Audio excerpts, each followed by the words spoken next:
know many Iranian people. They're great people, very smart people, but I didn't want them to have a nuclear weapon. They can't have a nuclear weapon. Iran is a destabilizing, dangerous force in the Middle East.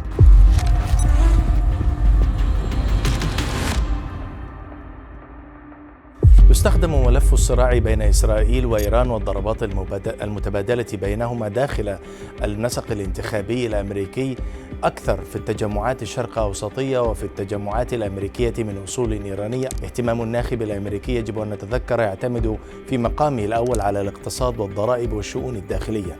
أما الأمريكيين من أصول شرق أوسطية فيهمهم ملف السياسة الخارجية، ويأتي عنوان إيران والصراع مع إسرائيل كعنوان أولي.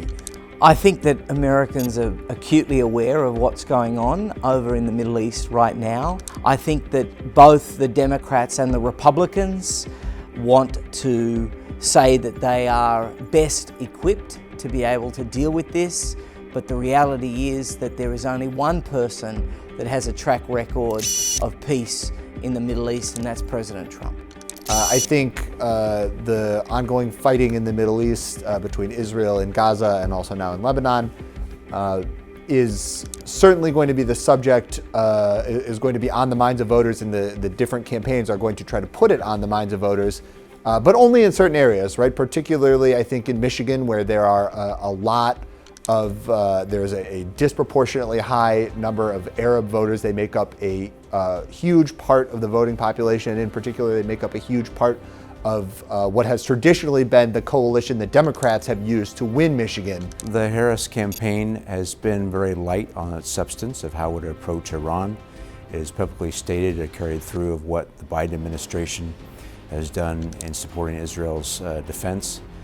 So it's been very difficult to really pin down and understand exactly what the Democratic nominees' party and their platforms are. So I would expect Donald Trump to try to remind voters. In fact, he did this just yesterday at a rally in Michigan, tried to talk about ongoing fighting in the Middle East, not just the wars between Israel and Hamas and Hezbollah, but also previous wars in Iraq.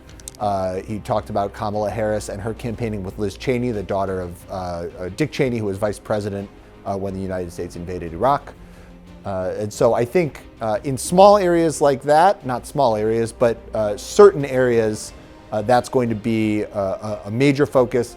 For Trump, of course, he's had some political bluster and stated that whatever's happening in the Middle East would not have happened under his campaign. So I think some of this political language aside, we could go back to what he's using in his campaign or what he used in his administration. That'll be part of the pressure that he and also some that would probably be in his administration would use to continue to pressure Iran in a second term.